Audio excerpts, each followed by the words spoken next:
9:00 a.m. and we will call to order the City Council meeting for the City of Statesboro on this January 5th day, 2020. Happy New Year, everyone. Happy New Year. We will be led in our invocation and pledge of allegiance by Councilman John Briggs. Lord, thank you for allowing us to be here today. Thank you for the good health. Please be with those who are struggling in any way. Thank you for our city. Thank you for the new year. Please let it bring happiness and glory and health to everyone.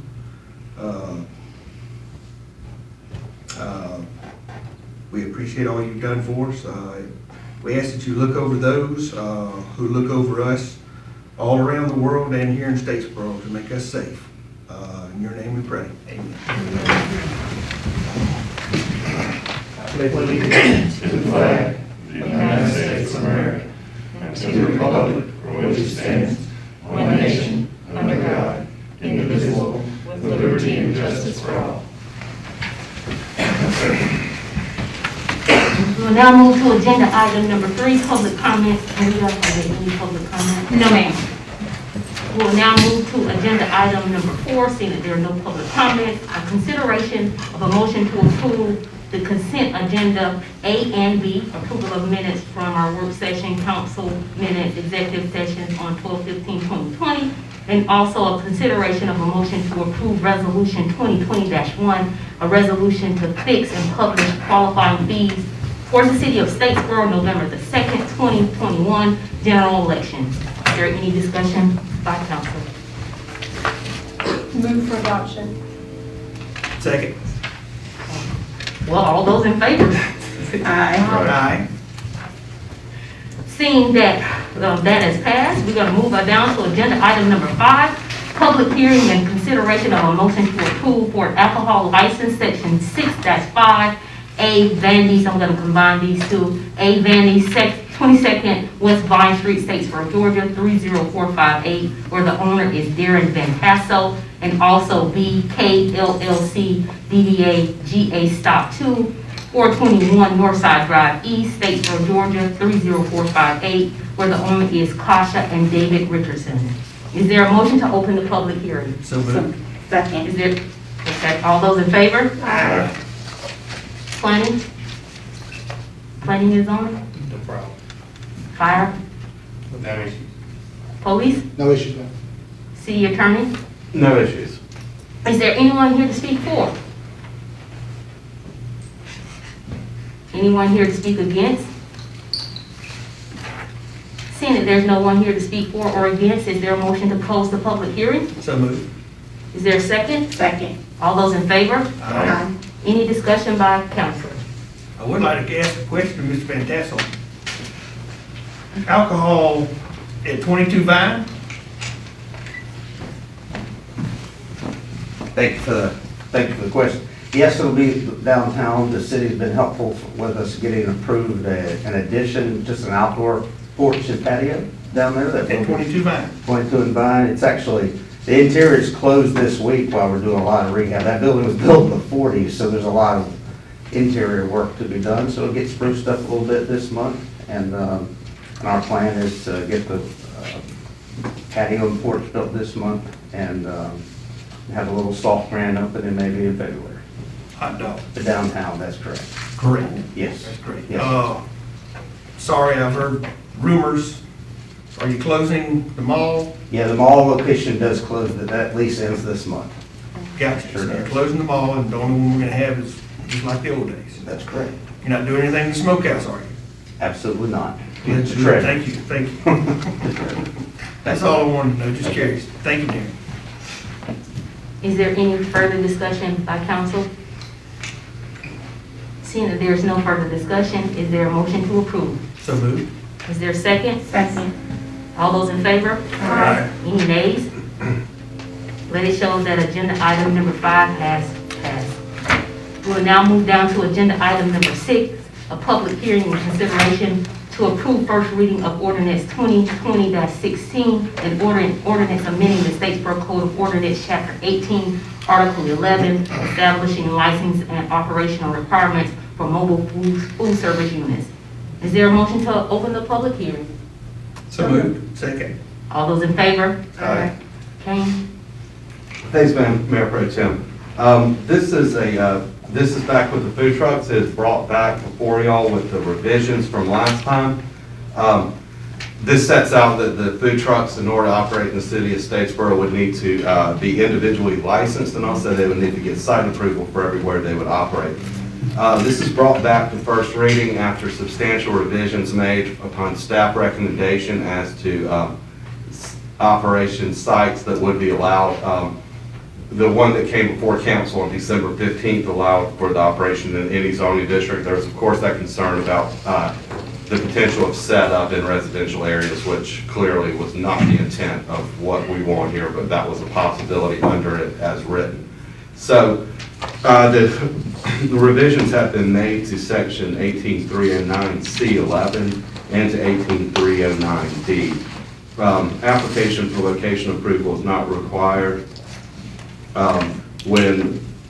What we did, I added in a caveat that allows people to essentially have private parties in residential areas where there aren't point of sale transactions, and that's set out in 18309C11 for periods not exceeding 8 hours and when there is no point of sale transactions. Also in 18309D, it states that mobile food service units shall only conduct business within commercial zoning districts. So that means that the only way that they could operate in those residential districts would be for those short-term, non-sale private party situations. However,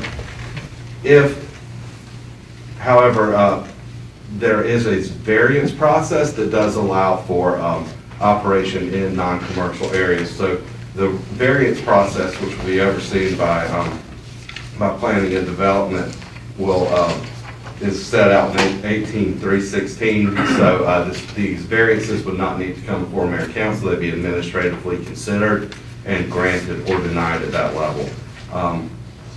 But the rest of it, the operations are the same as what was approved previously. So if y'all have any questions on that, I'll be glad to answer them. On that residential where you said, if, an 8-hour period, Right. and then you said no point of sale. Right. You mean that it has to be, someone has to rent the truck and everything is free to whoever is at the party or whatever's going on? Absolutely. Okay. Absolutely. That's how I wrote it. That was the intent I got from council at the December 15th meeting. Gotcha, thank you. So it would be short-term duration, and it would not be a commercial enterprise. It would more be as a sort of event rental if someone wanted to have the food truck at a party they're having. Gotcha, thank you, that's what I need to know. Well, I'd just like to make an interjection that the mayor is attending this via Zoom, so he is here. Hey. We're gonna move further along, because, I don't want to prolong anything. Is there anyone here to speak for? Anyone here to speak against? Seeing that there is no one here to speak for or against, is there a motion to close the public hearing? So moved. Is there a second? Second. All those in favor? Aye. Any discussion by council? Seeing that there's no discussion by council, is there a motion to approve? So So- moved. Is there- Second. All those in favor? Aye. Anybody against? Let it show that agenda item number 6 has been approved. We will now move down to public hearing, agenda item number 7, public hearing and consideration of a motion to approve resolution 2021-2, a resolution to adopt an urban redevelopment plan and area for the city of Statesboro. Is there a motion to open the public hearing? So moved. Is Second. there a second? Second. All those in favor? Aye. All right, Kathy? Oh, I'm sorry. City Manager Charles. Mayor Pro Tem and members of the council. For some time, we've been talking about the applying for grants for revitalization of various community neighborhoods in our city. And as part of that process, in our work sessions, we've been talking about the need for urban redevelopment plan. And this is an important part of the process, because without this plan, we can send all the applications we want to DCA, And we really aren't going to get anywhere because they want to know that we have a plan for how we would use the funds to revitalize areas. And so we have talked about this in work sessions. And so before you, you should have a book that pretty much lays out the areas that are, have been identified for. Do you all have, everyone have one? Yes. You need one. Do we not have? I got it. She can have it.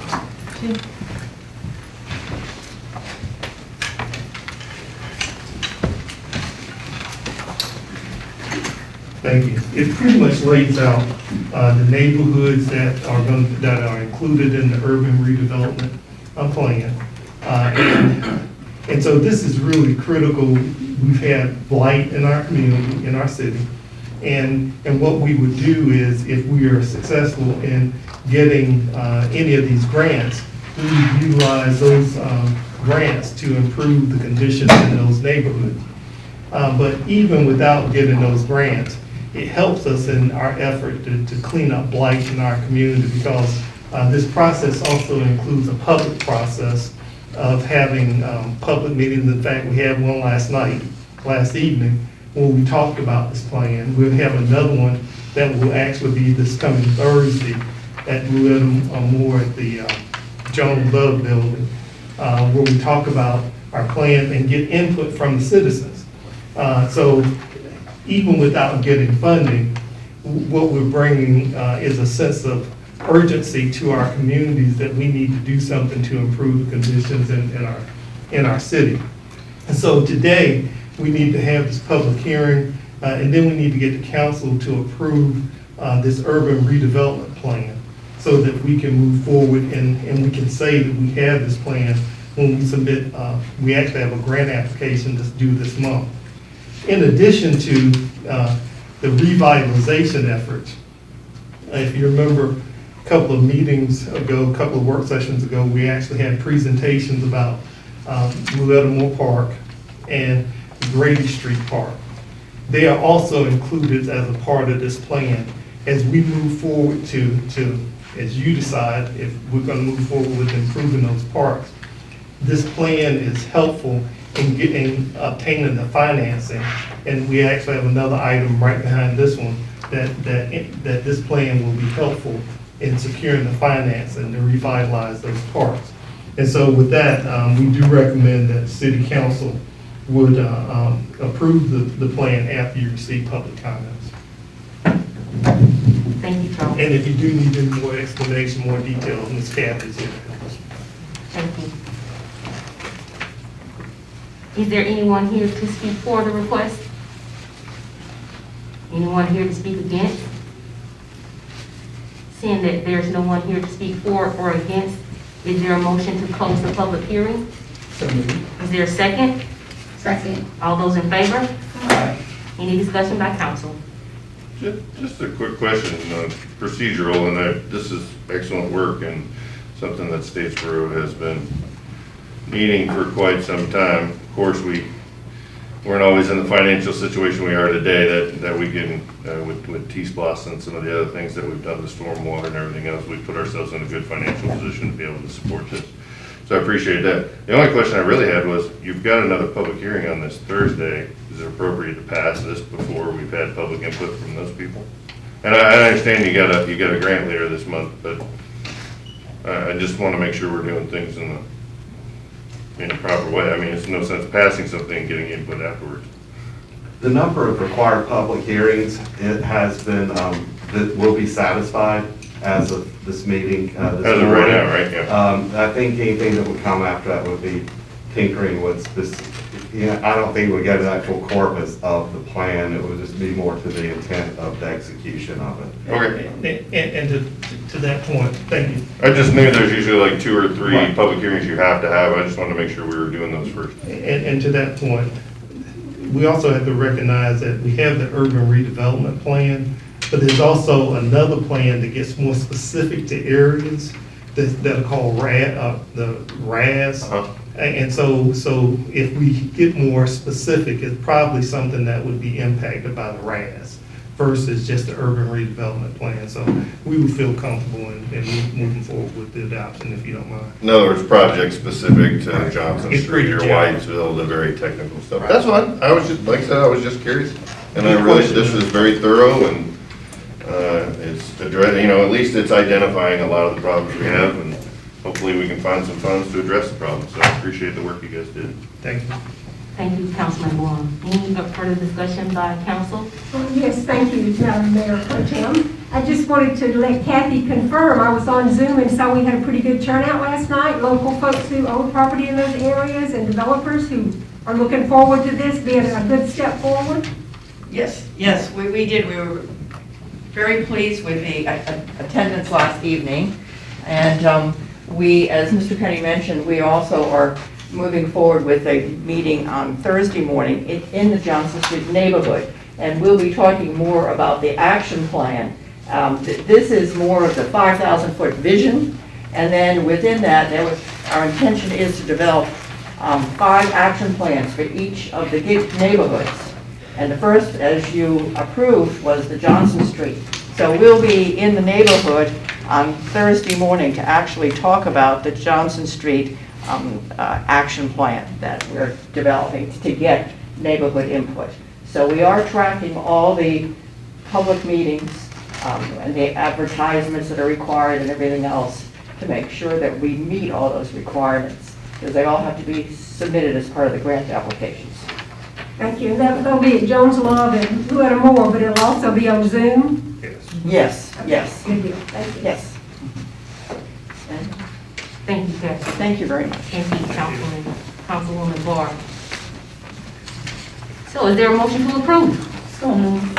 Is there a second? Second? All those in favor? Aye. Let it show that agenda item number 7 has been approved. We will now move down to agenda item number 8, a public hearing and consideration of a motion to approve resolution 2020-3, a resolution to appoint elected officials to the urban redevelopment agencies to transact business relating to urban revitalization efforts pursuant to Georgia's redevelopment powers law and in accordance with the adopted urban redevelopment plan.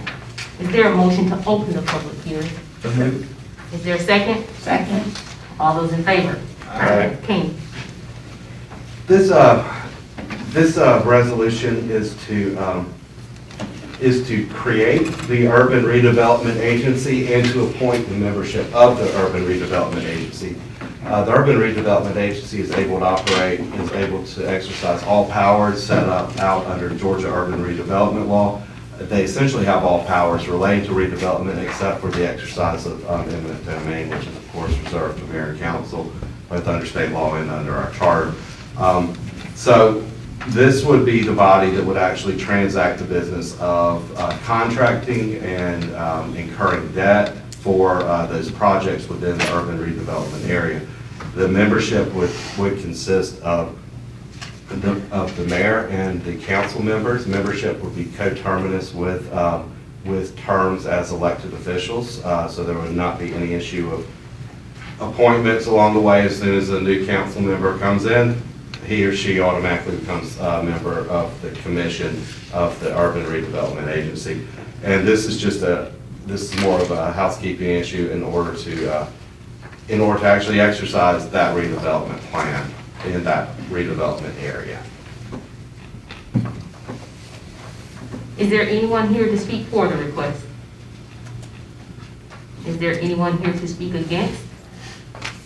Seeing that there's no one here to speak for or against, is there a motion to close the public hearing? So moved. Is there a second? Second. All those in favor? Aye. Any council discussion?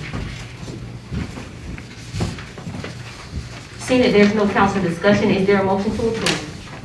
So moved. Is there a second?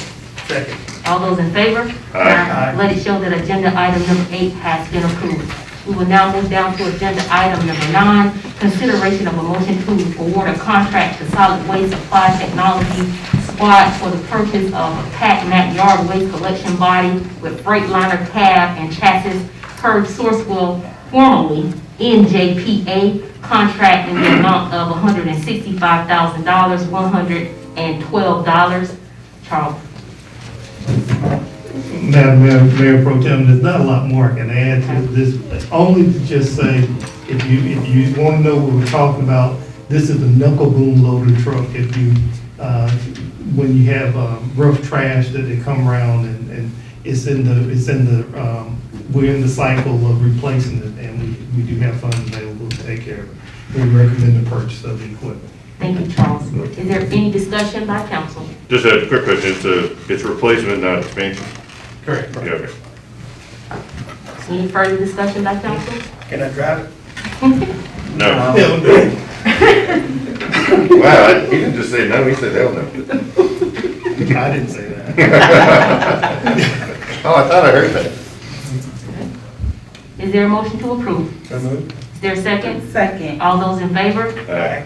Let it show that agenda item number 9 has been approved. We will now move down to agenda item number 10, consideration of motion to award a contract to All-State Peterbilt for the purchase of a Peterbilt cab and chassis with Galbraith roll-off body per Sourcewell, formerly NJPA, contract in the amount of $188,766. This item will be funded by the 2013 SPLOST funds for solid waste handling equipment. Charles?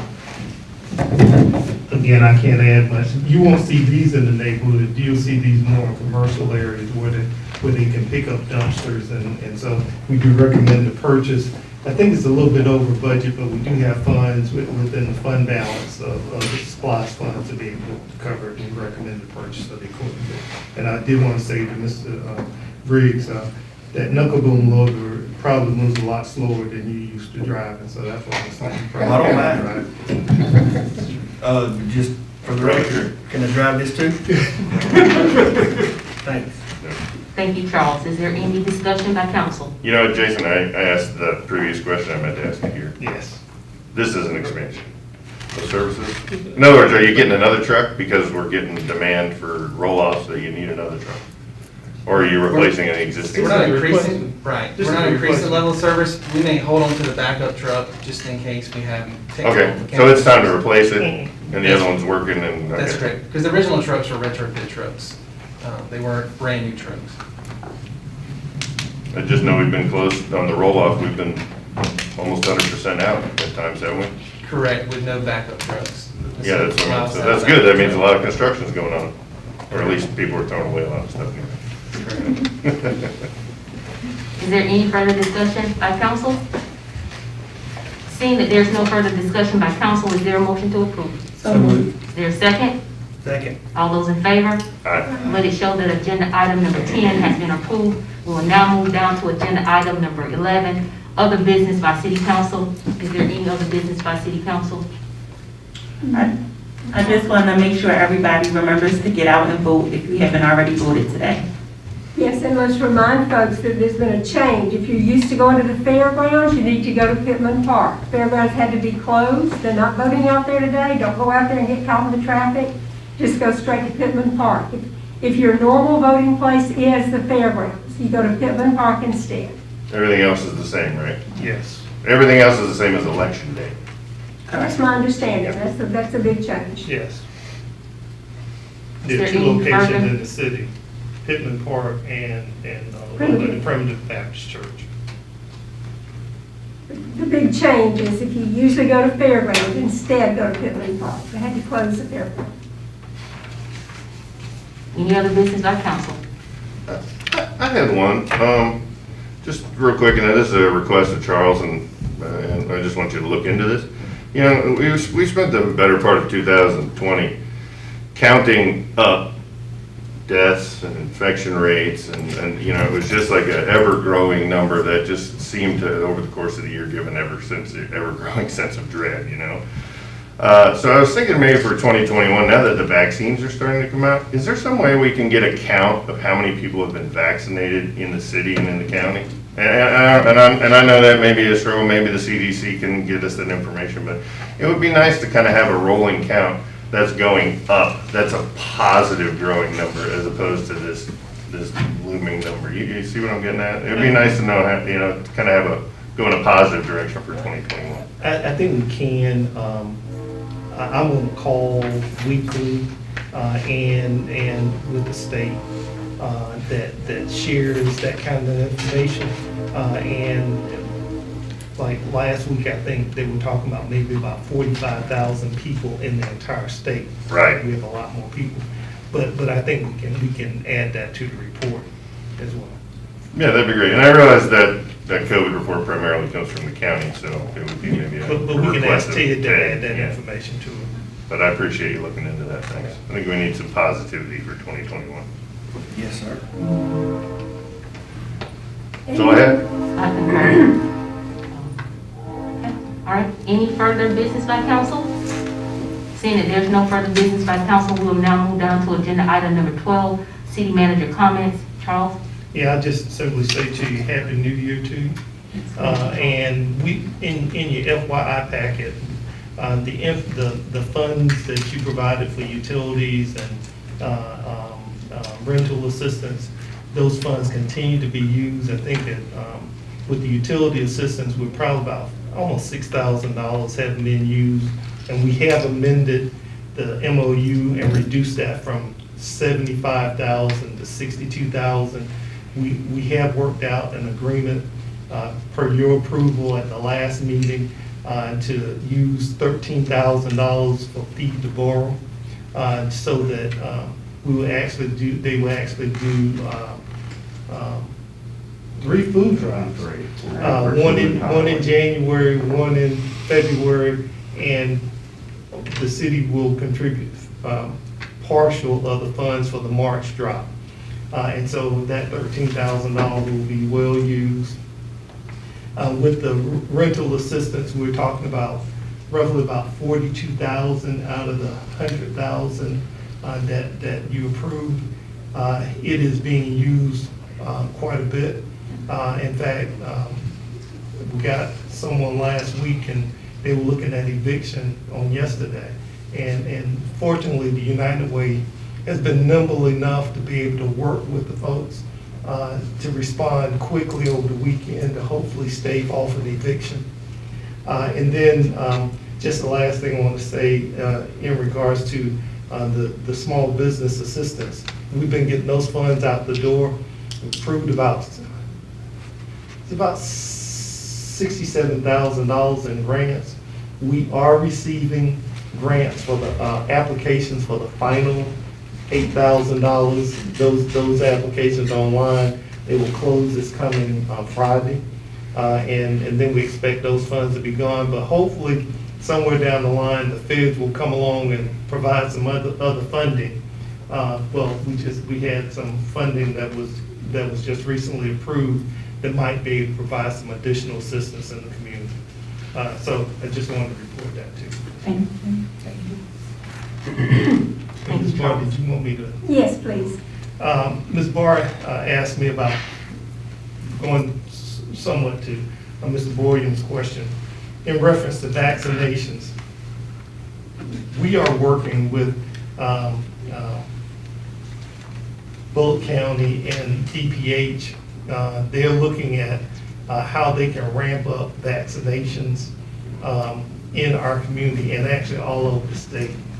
Last week, the governor made some changes, and so they're trying to plan for a major implementation to be able to vaccinate more people as the product becomes available in the community. It is in Bullock County at this point, but the way they're phasing it, you have 1A. 1A is looking at medical personnel, at the providers of health services. Then it's going to the nursing homes. 2 weeks ago, folks in the nursing homes were getting vaccinations, and most of those are being done by pharmacies. But what the governor did last week, and I think part of it is because of the slow rollout, he has moved some of the folks that were in 1B to 1A. That includes our police and our firefighters. Again, part of the challenge is being able to get that stuff out, get the vaccination, the vaccine in the arms. And so they're looking at the possibility of DPH being the location where people will get those. And then also the governor moved the age range from 70 to anyone 65 and above. So at this point, it's still slow progress, but hopefully in the next 2 to 3 weeks, we will see more vaccine in our community. The hospital has vaccine, but they have been vaccinating the medical professionals, and they're working through the org chart there to get the vaccine out. What has been basically in our area has been the Moderna, and that's what the hospital wanted because of the requirement, the cooling requirement is not as stringent as the Pfizer vaccine. But as we learn more, we will let you know. We are participating in a weekly call, and so the calls have shifted more from so much on testing to vaccination. However, we can't lose focus on the testing because our numbers, we are seeing an uptick in our numbers. For about 3 or 4 weeks ago, we were in single digit numbers. Yesterday, we were at 36. The day before, we were like 28. So we are seeing our numbers start to continue to go up. And hopefully, we can see that decline and we can focus more on vaccination. So we can't stop testing. We got to test and be able to vaccinate as well. It doesn't help if it's not in your arm. Oh, Charles.